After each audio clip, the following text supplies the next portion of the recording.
So let us start today with the hoe and the plow. So let us now shift our focus or shift our attention from the wetlands of Bengal to drier regions, from a region of subtle cultivation to one where shifting agriculture was practiced. So let us go for the discussion on particularly of shifting agriculture, where shifting agriculture was actually practiced. So 2.1, in the hills of Rajmahal. In the early 19th century, Buchanan traveled through the Rajmahal hills. So, in the early period of the 19th century, Buchanan traveled the Rajmahal hills area. From his description, the hills appeared impenetrable, a zone where few travelers ventured. So it was an impenetrable zone, and where according to him there was very few travelers who traveled in that particular area, an area that signified danger.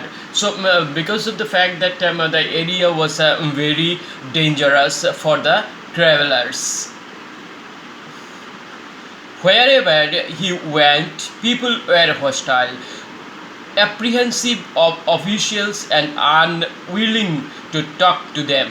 So the local people, they were very apprehensive about their journey, about the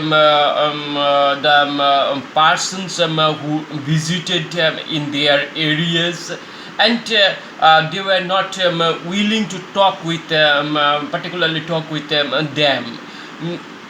In many instances, they described or deserted their villages and abscond. In many instances, they deserted their villages and went out from that particular area and shifted to another area. Who were these folk? Now question may automatically comes to our mind that who actually were these folk? Some why were they so apprehensive of Buchanan's visit, and why they were so much apprehensive about Buchanan's visit in their area? Buchanan's journal gives us some tantalizing glimpses of this hill folk in the early 19th century. So his journal, actually from his journal, we have come to know about that area, and about the condition of those people. His journal was written as a diary. So his journal was in actual sense a diary.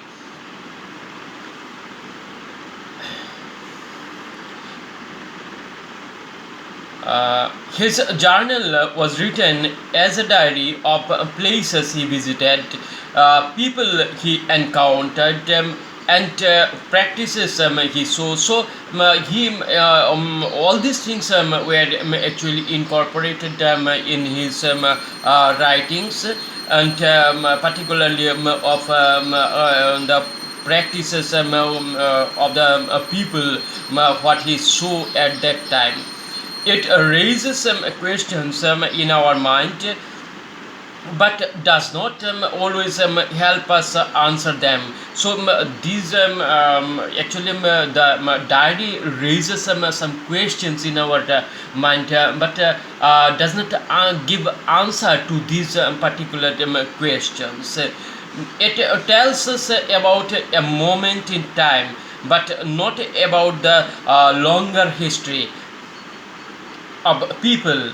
It didn't give any reference of the long history of these people, and places. For that, historians have to turn to other records, and because of these reasons, the historians have to depend on some other records too. If we look at late 18th century revenue records, we learn that this hill flock were known as Paharias. So, from the 18th century revenue records, we come to know that these people were actually called Paharias. They lived around the Rajmahal hills. They used to live in the area of Rajmahal hills, subsisting on forest produce and practicing shifting cultivation. So they again lived on the forest produce and practicing shifting cultivation. They cleared patches of forest by cutting bushes and burning the undergrowth. So they cut the bushes, they cleared the areas, and they cultivated in these areas and burned down the what to say, the undergrowth of forest areas. On these patches, enriched by the potassium from the ash, the Paharias grew a very variety of pulses and millets for consumption. For their consumptions, they cultivated this land, produced pulses and millets, and they used to live on these pulses and millets as consumption. They scratched the ground lightly with hoes, cultivated and the cleared land, and for a few years, then left it fallow so that it could record its recover its fertility, and moved to a new area. So it was their practice during that time. They used to plow the area with a hoe and cultivated pulses for a few years. They lived there, and again they shifted from that area to some kind of some other area. And with the passage of time, that particular area gained fertilization, and then again they shifted from that place to here. So this was a process through which they sustained.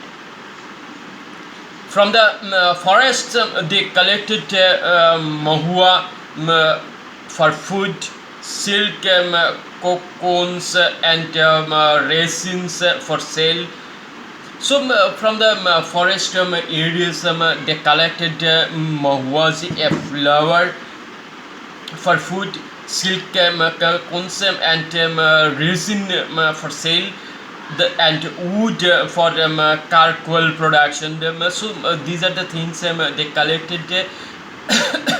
The undergrowth that spread like a mat below the trees, and the patches of grass that covered the lands felt fallow, provided pasture for cattle. The life of the Paharias as hunters, shifting cultivators, food gatherers, charcoal producers, silkworm rearers, was thus intimately connected to the forest. So their life was very much connected with forest, because they lived with the forest production. They lived with the process of hunting. They shifted cultivators.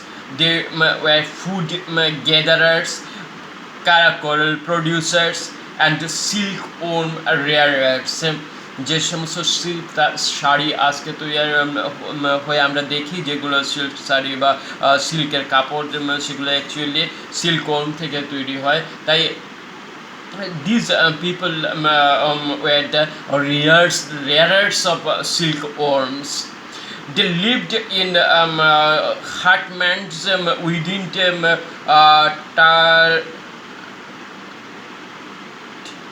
turnerian groves and rested in the shades of mango trees. So it was that way of living. They used to live under the shades of mango trees. They considered the entire region as their land, the basis of their identity, as well as survival.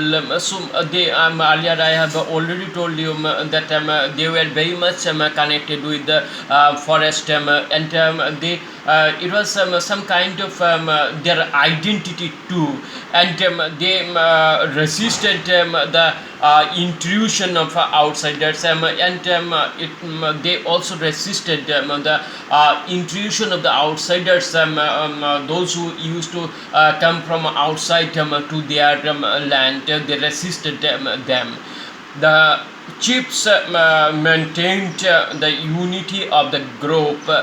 The chief of that group actually maintained the unity of their group, settled disputes among themselves, and led the tribe and battles with other tribes and plains people. So they very jointly they ventured against the intruders. They they started battles with other tribes, and the plain people who wanted to incorporate those areas, or who wanted to penetrate those areas, that resisted them jointly under the leadership of that able person, or whom actually used to decide as chiefs. With their base in the hills, the Paharias regularly raided the plains where settled agriculturists lived. So with their base in the hill areas, the Paharias, it was their practice that they regularly raided on the plain people, and where settled cultivation was there, or agriculture was there. These raids were necessary for survival. They considered that these raids were very much necessary for their existence, their survival, particularly in years of scarcity, when scarcity rose.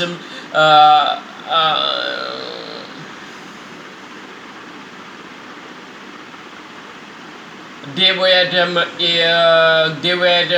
a way of asserting power over settled communities, and they were means of negotiating political relations with outsiders. So these were the ways of them to maintain some kind of relation with the or what to say, some with the political authorities. The jamindars on the plains had to often purchase peace by paying a regular tribute to the hill chiefs. So the jamindars or the head of the jamindari that is the Jamindars, they had to pay a good amount to the chiefs of these tribal people, because for just for purchasing peace. Otherwise, these tribal people would come and disturb the life of the common people in the plains. Traders similarly gave a small amount to the hill folk for the permission to use the passages controlled by them. So again, the traders who traded from this place to another place, they were also had to pay some amount to the Pahadia chiefs for maintaining their communication with one place to another place, for safe journey from one place to another place. Once the toll was paid, the Pahadia chiefs protected the traders, ensuring that their goods were not plundered by any way. So when these people used to give some amount to the chiefs, they became almost sure that they could carry out their trade with perpetual safety. They could carry their trade without any problem through the roads of these Paharias. The This negotiated peace was somewhat fragile, but these negotiations were somewhat fragile. It broke down in the last decades of the 18th century, when the frontiers of settled agriculture were being aggressively extended in eastern India. So fragile because of the fact that these negotiations broke down in the last decade of the 18th century, when the settled agricultural areas began to be widened in eastern India. The British encouraged forest clearance. The British also encouraged forest clearance, and Jamindars and Jodhars turned uncultivated lands into rice fields. So the Jamindars and the Jodhars of these areas, they wanted to extend their rice fields.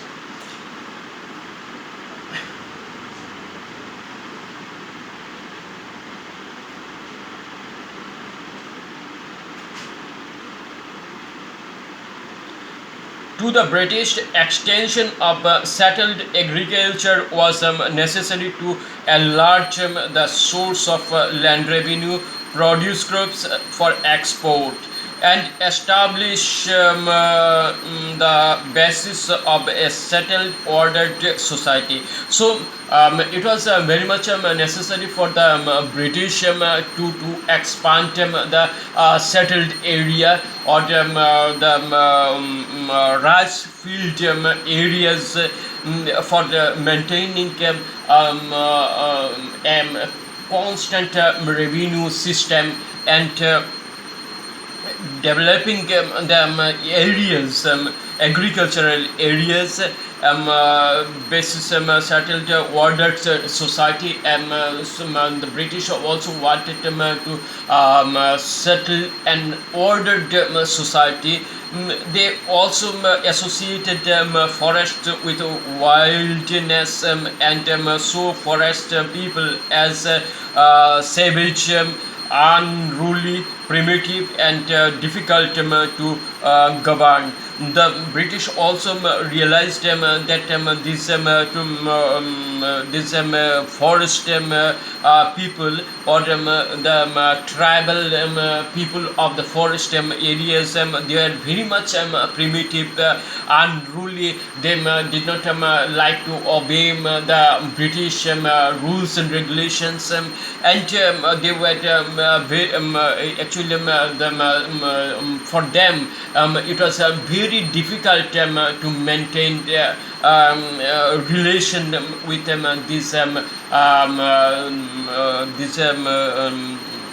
forest people, or the chiefs of these what to say, these tribes.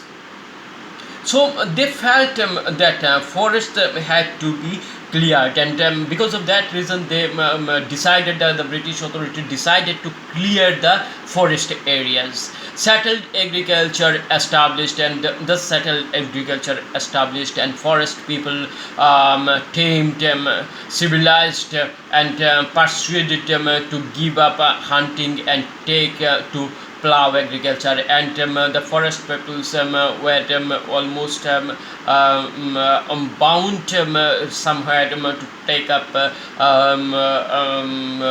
and parts to give up hunting and take up agriculture as their source of production, as their livelihood. As settled agriculture expanded, the area under forests and pastures contracted. This sharpened the conflict between the hill flock and settled cultivators. So the conflict between the hill area people and the settled cultivators, it began to be raised with the time, and the farmer began to raid settled villages. The forest people, that raided the what to say, this primitive forest people. They tried to capture the settled areas, or to maintain the, what to say, a kind of relationship where the settled people should pay them for maintaining peace. The farmer began to raid settled villages with increasing regularity. So they started raiding these areas, settled areas, carrying away food grains and cattle. They also used to take food grains and cattle from these settled areas. Exasperated colonial officials tried desperately to control and subdue the Paharias, but they found the task difficult. The British tried their best to control these unruly people, but they felt that it was very difficult. In 1770s, the British embarked on a brutal policy of extermination, hunting the Paharias down and killing them. So from 1770s, the British started a policy of extermination. They wanted to rudely handle with the situation. These Paharias were killed.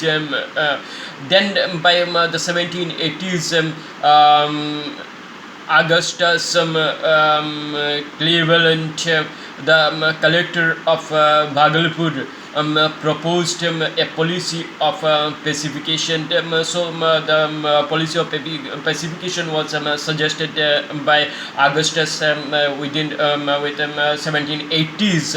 At that time, 1780s, Paharia Paharia chiefs were given an annual allowance and made responsible for proper conduct of their men. So the Paharia's people were given, the chiefs were actually given a sizable amount for maintaining peace and controlling that Paharia people. They were expected to maintain order in the localities, and hence the British expected that they would maintain their order in their localities and disciplined their own people, and they maintained discipline amongst their people. Many Paharia chiefs refused the allowances, but many Paharia chiefs they refused the allowances given by the British. Those who accepted most often lost authority within the community, but those chiefs who took money from the British as allowance, they lost their control over their people. As the pacification campaigns continued, the Paharias withdrew deep into the mountains. So when this policy of pacification was continued by the British, very slowly the Paharia people they penetrated deep into the forest. In mountains, insulating themselves from hostile forces and carrying on a war with outsiders.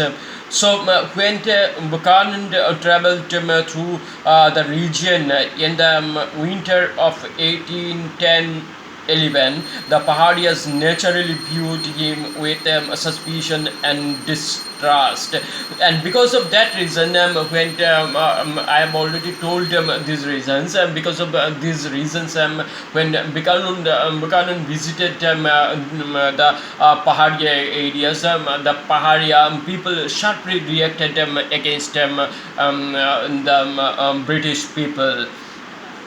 The experience of pacification campaigns and memories of brutal repression shaped their perception of British infiltration into the area. So, because of their policy of pacification and their repressive measures against the Paharias, the Paharia people were very much suspected with these British officials. Every white man appeared to represent a power that was destroying their way of life and means of survival. So they show with such a eye about the British officials that these were the persons who dislodged them from their areas, and who were actually responsible for that condition, snatching away their control over their forests and lands. And they also considered that these British officials they snatched away their control over their forest areas and lands. So these are the reasons because of what Buchanan's travel in forest areas were looked upon with suspicion by the forest people. Thank you very much for today.